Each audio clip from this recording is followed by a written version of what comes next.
Bueno, bueno. Entonces nos habíamos quedado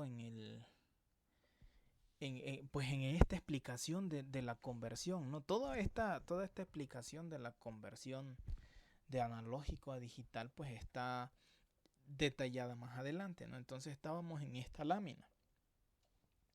Y entonces dijimos, pues el proceso de conversión, el proceso de conversión incluye pues a un proceso de muestreo, sampling, que es digitalizar el eje horizontal, que usualmente es el tiempo, y entonces da como resultado una señal en tiempo discreto, discrete time. Y entonces de ahí sigue un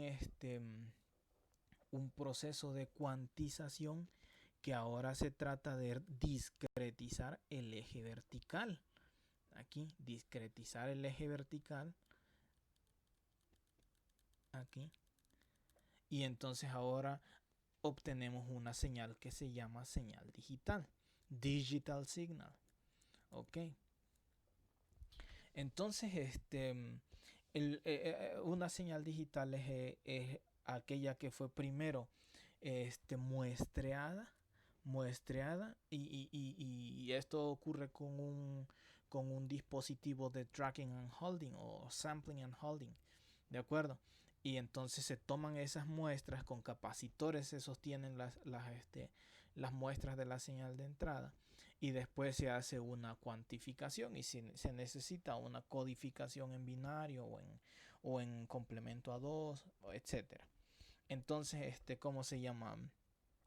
Aquí se hace la codificación y ya aquí tenemos nuestra señal digital que ya pasó por los dos procesos, sampling y quantization. ¿De acuerdo? Entonces, habíamos dicho, bueno, ¿por qué se necesita este filtro? Y ahí nos habíamos quedado cuando mi máquina se trabó, ¿se acuerdan? Entonces, vamos a decirlo de manera informal ahorita en esta lámina. Y es que este proceso, la explicación es que este proceso, de sampling, o sea, hasta aquí, hasta esta zona de aquí, hasta discrete time, en el hecho de haber convertido una señal a su versión discrete time, a su versión en tiempo discreto, provoca que la información no se mapee de uno a uno, sino que ahora hay pedazos de información que no aparecen en este grid, en este dominio.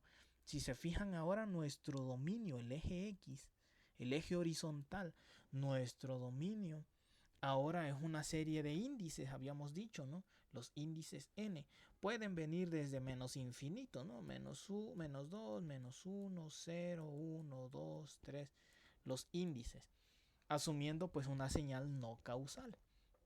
En la explicación pasada, en la clase pasada mencioné, vamos a empezar de cero, dije, ¿no?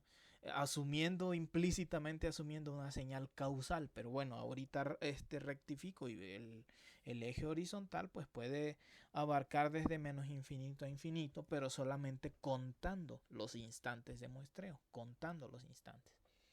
Y entonces esa es nuestro eje horizontal. Si se fijan, pues ahora está espaciado, son números enteros y ya no podemos hacer un mapeo de toda la información que oscila entre los valores, ¿no? Entre menos 2 y menos 1, entre 0 y 1.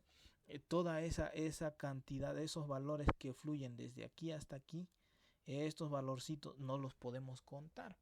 Y entonces si nosotros tuviéramos una oscilación aquí entre esos dos instantes, en ese espacio, tuviéramos una oscilación suficientemente rápida, voy a borrar todo esto para que sea un poco más fácil hacer esa explicación. Entonces,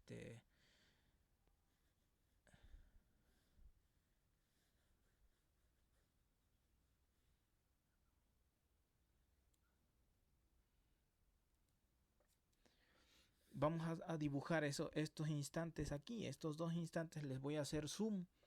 Y entonces ahora aquí van a quedar así dibujados, ¿no? Aquí está un instante de muestreo, el instante 0. Y aquí está otro instante de muestreo, el instante 1, ¿no? Y entonces nosotros no podemos ver, dijimos, pues la oscilación, el cambio en la señal, el cambio en la señal analógica que ocurre desde aquí hasta acá, ese cambio de valores de aquí a aquí. No podemos ver ese cambio de valores, ni seguirle la pista aquí con mucho detalle, cómo cambió aquí, cómo cambió aquí. No podemos seguir porque solamente nuestros instantes de muestreo son aquí y aquí. ¿De acuerdo? Entonces, pudiera ocurrir que nuestra señal haga algo así, por ejemplo, una oscilación tan rápida que no vemos. Vamos a ponerla aquí de color morado. Aquí una oscilación tan rápida que no vemos. ¿De acuerdo? Nada de esto vimos. Y entonces, fíjense que en este instante de muestreo vimos un 0. Y en este instante de muestreo vimos otro 0. Y no vimos esta oscilación. No la vimos. Y entonces nuestro sistema pues va a entender que aquí estaba en 0 y aquí también. Y entonces va a decir pues todo esto era un 0. Y va a confundir a esta señal con una que era así, que tenía puros ceros. Y entonces al confundir esta con esta, pues es como un alias, se le llama un alias. Esta es un alias de esta. ¿Por qué? Pues porque se confundió nuestro sistema. Confundió una que no le es posible ver porque oscila muy rápido con respecto a las muestras que él toma, a la frecuencia con las que nuestro sistema toma las muestras. Osciló demasiado rápido y entonces la confundió con otra, o sea, le hizo un alias. Entonces, el anti-aliasing filter es un filtro que sirve para rechazar todas esas señales de alta frecuencia que no se pueden ver entre un instante y otro. Todas esas que no se pueden ver, este filtro las rechaza de antemano. Entonces, este sistema tiene que ser analógico. Tiene que funcionar con circuitería analógica. Se necesita, no podemos prescindir de él. Se necesita. ¿Por qué? Pues porque él sirve para quitar todas estas oscilaciones que ya de antemano sabemos que no vamos a poder ver debido a este intervalo, a ese tiempo que tarda nuestro sistema en tomar muestras. Y entonces ya sabemos que todas las frecuencias que estén ahí, pues no las vamos a poder ver y las vamos a empezar a confundir con otras.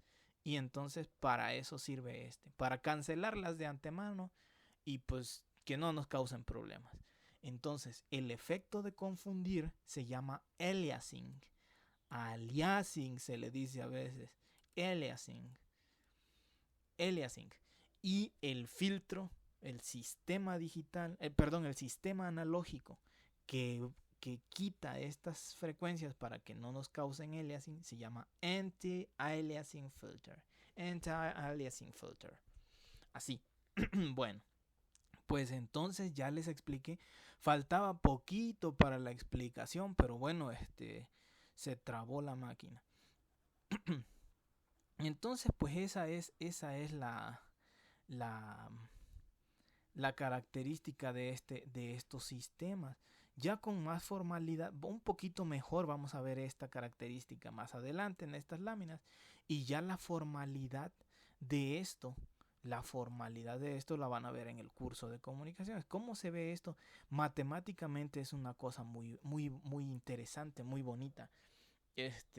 Ver esta explicación, pero ya hecha a matemáticas, no así platicada como ahorita, ¿no? Es más bonito. Mientras tanto, vamos a ver un poco más de detalles adelante.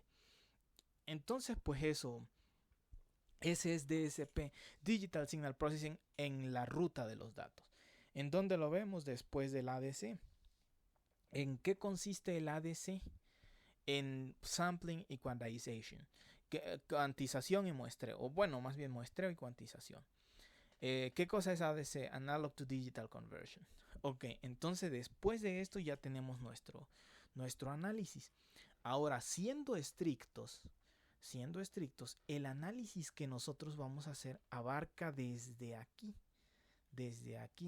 y principalmente se centra en este tipo de señales. Entonces, abarca desde aquí para adelante y se centra en este tipo de señales. Entonces, lo que vamos a ver es más discrete time signal processing en vez de digital signal processing. Discrete time signal processing, procesamiento de señales de tiempo discreto, o sea, ignorando el efecto de la cuantización. Y ya con más, o bueno, no ignorando, sino más bien considerando que nuestro sistema tiene la cautela suficiente para quitar los efectos de la cuantización. Y de nuevo, más adelante en los cursos ya formales de la maestría, ustedes van a ver qué ocurre con el efecto de la cuantización. Entonces, discrete time es un nombre más apropiado para, para esto que vamos a estar estudiando, que es DSP. Entonces, DSP podría considerarse Discrete Time Signal Processing. ¿De acuerdo? Hay mucha literatura, mucha literatura técnica que hace referencia a Discrete Time Signal Processing como Digital Signal Processing, precisamente porque los efectos de cuantización son relativamente simples de tener cuidado de ellos, ¿no? Relativamente conocidos, se puede tener cuidado de ellos. Entonces siempre la parte de la cuantización se toma como una partecita dentro de Discrete Time Signal Processing, y a todo junto se le llama Digital Signal Processing. Y esa es la formalidad, ¿no? Bueno, entonces eso respecto a esta explicación que nos faltaba del anti-aliasing filter. Pero vamos a ver un poquito más de detalle entonces.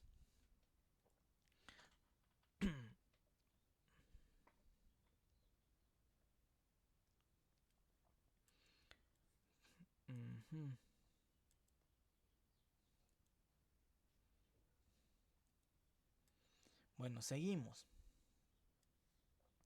Y entonces pues ya dijimos que una señal, una digital signal, es una secuencia de números solamente definidos por ciertos instantes y cuyos valores están en un conjunto finito de posibilidades. Y aquí tenemos ya mejor la explicación con un fragmento, un pedazo de una onda coseno.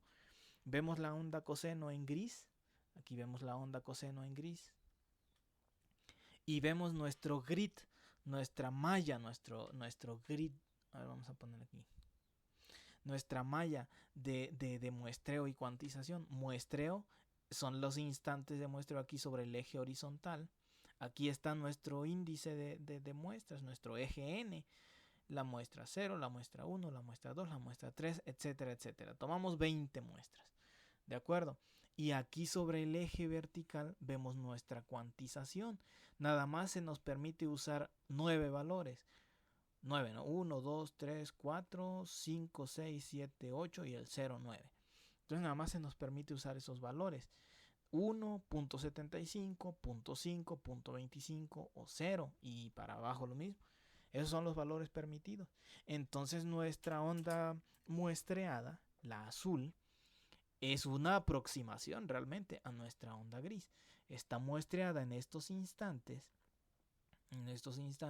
Entonces aquí el intervalo T es el intervalo de tiempo de muestreo o el periodo de muestreo. Y este intervalo Q es nuestro paso de cuantización o quantization step, nuestro paso de cuantización. Entonces, pues aquí vemos nuestros valores, nuestra señal digital. Entonces, pues es esta secuencia. Se le suele llamar una secuencia. Algunos autores se refieren a estas secuencias digitales con una con una llavecita. Estas llavecitas dan a entender la secuencia completa, o sea, la señal completa, digamos, ¿no? la secuencia de números completa. Otros le llaman nada más sin las llavecitas y hacen referencia a x de n como la secuencia. Hay a veces confusión, no necesariamente, pero en algunos casos causa confusión, el hecho de que si uno dice x de n, se está refiriendo a uno de los posibles valores de la secuencia. Por ejemplo, si yo a n le digo 18, digo x de 18, entonces estoy diciendo la muestra en el instante 18. Entonces cuento el 18, dijimos que es de 0 hasta 20, entonces el 18 es este. Así que x18 vale 0.25. 0.25. Y entonces para hacer esa diferencia, ¿no? Cuando uno diga x de n, pues estrictamente hablando uno se está refiriendo a la muestra, al valor en el instante n. Entonces, para hacer la diferencia, dicen, cuando te refieres a todo el objeto, a todo el conjunto de muestras, le ponemos llavecitas y decimos, ahora estamos hablando de la señal completa, la señal x de n, o la secuencia de datos x de n. Otros autores no. Yo soy de los segundos. Otros autores prefieren o preferimos dejarlo así. Y por contexto, si estamos hablando de x de n y en el contexto de la plática estábamos hablando de la señal, pues la entendemos como si tuvieran las llavecitas. Y si en algún momento específico estamos hablando de la muestra, el valor de la muestra en el instante n, pues ya se va a decir por contexto y no necesitamos usar las llavecitas para el otro caso. Así que por eso soy de los segundos. Pero bueno, hay diferencias en ese aspecto y es bueno saberlo. Entonces, pues eso es una señal digital. Aquí un ejemplo muy claro de esta señal. Y ahora pues vamos más adelante.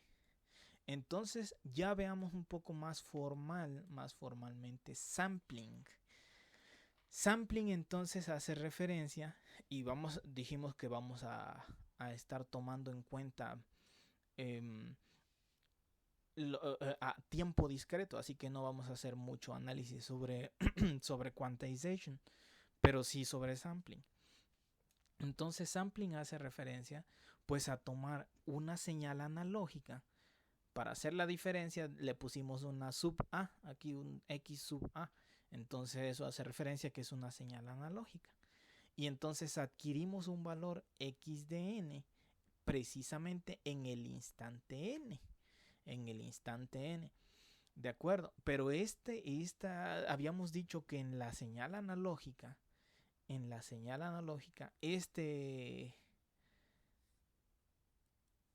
aquí.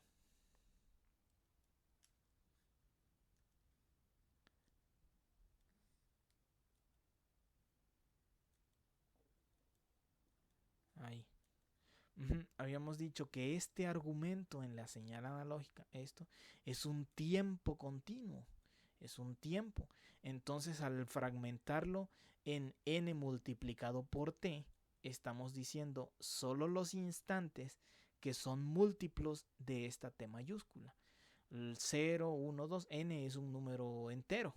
Entonces no estamos tomando a x de n como todos los tiempos, sino solamente el valor en todos los instantes que son múltiplos del periodo.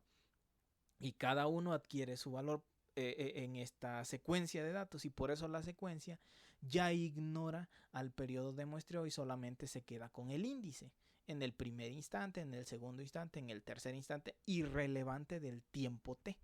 ¿De acuerdo? Entonces esa es la definición, digamos.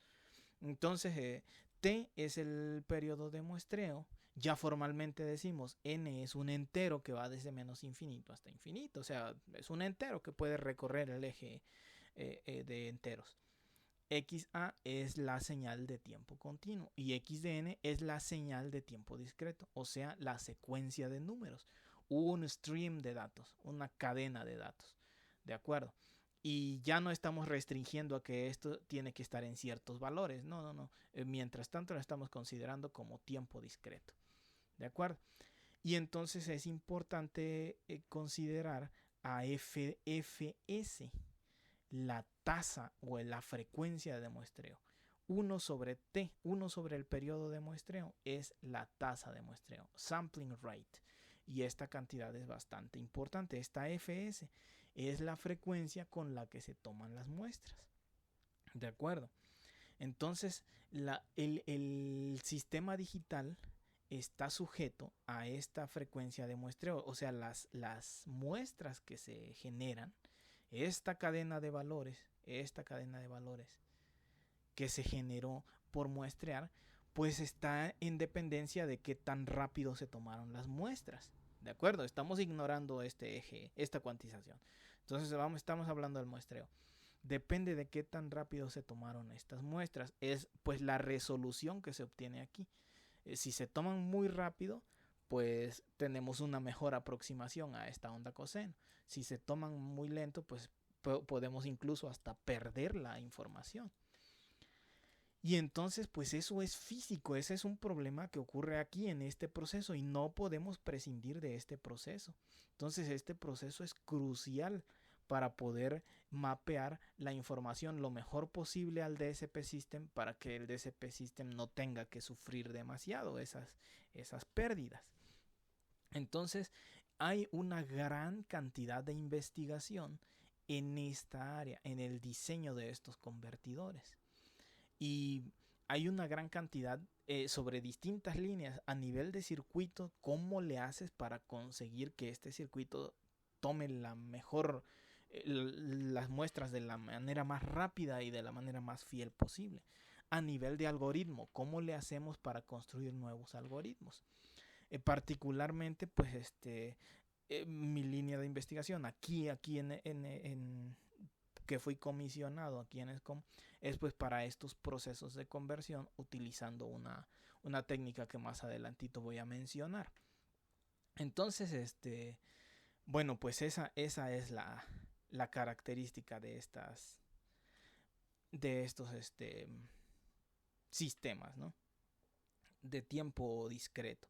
Entonces se debe tener en cuenta pues esta Fs no puede ser arbitraria.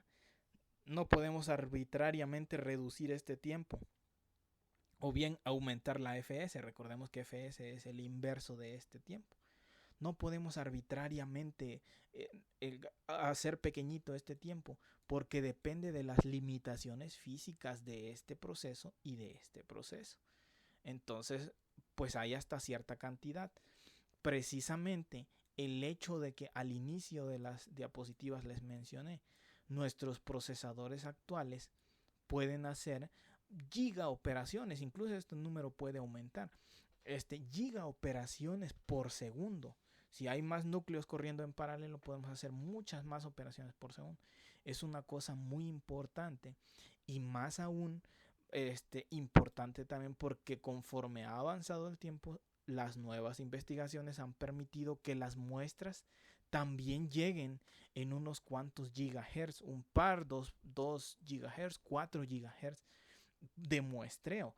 O sea que ya podemos tener señales en el orden de gigahertz así muestreadas de esta manera. O sea, gigamuestras por segundo. Entonces es una cosa bastante interesante. Aunque pues eso no es, tristemente para los digitaleros de corazón, tristemente es nada con respecto a las muy altas frecuencias que pueden existir, ¿no? Frecuencias más allá de los gigahertz, estas ondas grises más allá de los gigahertz ya no pueden ser muestreadas, o al menos no con estos métodos, con este método que es el convencional. Entonces, pues eso, esta tasa pues no puede ser arbitraria, es la tasa de muestreo que rige a nuestro sistema. Y entonces veamos cómo se rige, decimos con el teorema de Shannon-Nyquist. Teorema de Shannon-Nyquist. Ese dice lo siguiente, no dice exactamente esto. Un teorema pues debe ser sustentado con una serie de razonamientos lógicos cerrados que permiten al final de cuentas decir o comprobar la veracidad de lo que se dice. Entonces aquí nada más estoy poniendo la interpretación pues porque ya es muy conocido. Y estamos diciendo que para garantizar la reconstrucción perfecta desde una cadena de datos de regreso hacia una forma de onda de tiempo continuo, o sea, para reconstruirla desde lo azul hacia lo gris, desde lo azul hacia lo gris. Entonces, desde la cadena de datos de regreso hacia la forma de onda de tiempo continuo, la cadena de datos debe ser generada con base en lo siguiente. Primero, la forma de onda XADT debe ser de banda limitada. Entonces no debe tener oscilaciones demasiado rápidas y cuya rapidez de oscilación varía hasta el infinito, o sea, una banda ilimitada. No, sino que sea un conjunto de oscilaciones y la peor oscilación dentro de la señal que se va a muestrear, pues tenga un valor finito y a partir de ahí ya no varíe más. Esa es una de las características. Precisamente por eso el anti-aliasing filter. Entonces, esa es una de las características. Y la otra es que FS debe ser más grande que el doble de la más alta componente en frecuencia contenida en esa señal que se va a mostrar. Más o menos el dibujito, eso se explica un poquito mejor con el dibujito que hice hace rato, ¿no? Si este es un instante de muestreo y este es el otro instante, banda limitada significa que no existan oscilaciones aquí. Así que no podemos ver estas oscilaciones tan rápidas, no las vamos a poder ver, que no existan. Entonces, y la segunda cosa es que este instante de muestreo, estos instantes de muestreo, como esos dos que dejé aquí dibujados, sean más rápidos que la oscilación misma, o sea, que la oscilación sea así lenta, que sea al menos el doble de rápido que esta forma, que esta oscilación, al menos el doble, para poder obtener muestras. ¿Cómo veríamos eso de una manera práctica? ¿Cómo veríamos eso de una manera práctica? Sin matemáticas por el momento.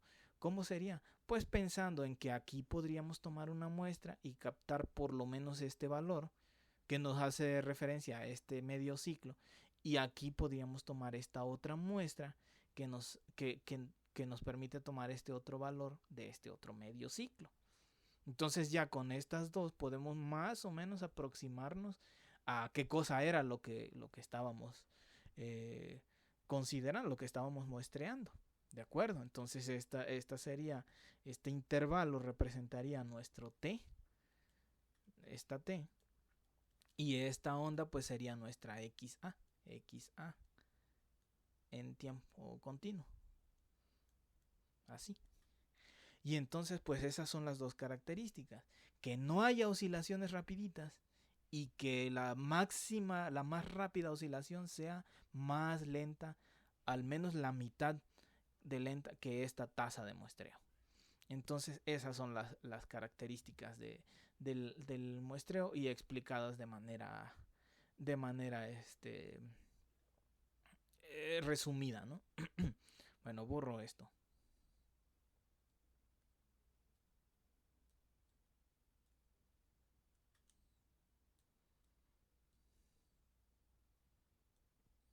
Ok.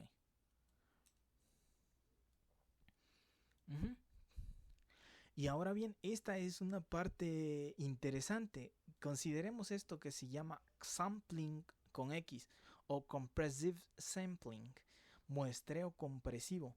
Esta es una teoría relativamente nueva. Y digo relativamente pues porque en general pues todo lo que es nuevo es relativo, ¿no? O sea, para alguien puede ser nuevo de hace un año, para alguien algo nuevo es de hace 2 días y para alguien, principalmente en una teoría matemática, es nuevo si tiene apenas unos años. Ahora bien, relativo al tiempo que lleva la teoría del muestreo tradicional, que es la que estoy explicando aquí. Ese teorema de Shannon-Nyquist nació pues por primera vez en 1928 con el trabajo de Nyquist y se fue consolidando con los trabajos de Shannon hasta 1948, o sea que tomó 20 años nada más en consolidarse y en seguir considerándose nuevo. Y desde entonces para acá, pues es el método que se ha utilizado. Y entonces este método sampling o compressive sampling, muestreo compresivo, empezó a ver la luz por el año 2004, 2005. Los primeros trabajos publicados fueron en el 2006. Ya para el 2008 se estaban modelando y construyendo algunos circuitos que podían construir esto. 2012, 2010, 2012 y 2014, la circuitería ya empezando a consolidar la utilización de esta teoría. Así que lleva desde 2006 para acá menos de 20 años, menos del tiempo en que se consolidó la teoría de muestreo tradicional. Así que esta nació, digamos, 2006, esta teoría, y ya sampling como tal, X sampling, se publicó en el 2010. Entonces, pues tiene 10 años, es una teoría nueva. En ese sentido es que le estoy llamando nuevo. Y entonces se puede consolidar también en una frase explicativa que dice: hay una manera de adquirir o de conseguir reconstrucción perfecta de una cadena de datos de regreso hacia su forma de onda de tiempo continuo. O sea, desde la cadena de datos azul hacia la forma de onda gris, aludiendo a la figura que puse antes. Dice, con menos muestras que las que dice el teorema de Shannon-Nyquist, o sea, con menos muestras de las que mencionamos en la lámina pasada. Pero eso si la forma de onda original X ADT es dispersa o está esparcida o es sparse en algún dominio. Y esto se puede lograr en la mayoría de los casos, es decir, con una gran probabilidad, con una overwhelming probability, o sea, una exuberante probabilidad, ¿no? Una gran probabilidad. Se puede conseguir esa reconstrucción con menos muestra. O sea que uno podría estar, si lo toma uno esto a la ligera, podría decir, oye, entonces ya desafiamos este teorema, porque ya no necesitaríamos la cantidad de muestras o esta tasa, esta FS, que sea el doble para poder tomar suficientes muestras y poder preservar la información. Porque esto nos está diciendo que con menos muestras que lo que dice ese teorema, podríamos reconstruir la información. Esto es bastante importante porque estamos tomando muestras y comprimiendo la información. O sea, tomando las muestras que importan, digámoslo así.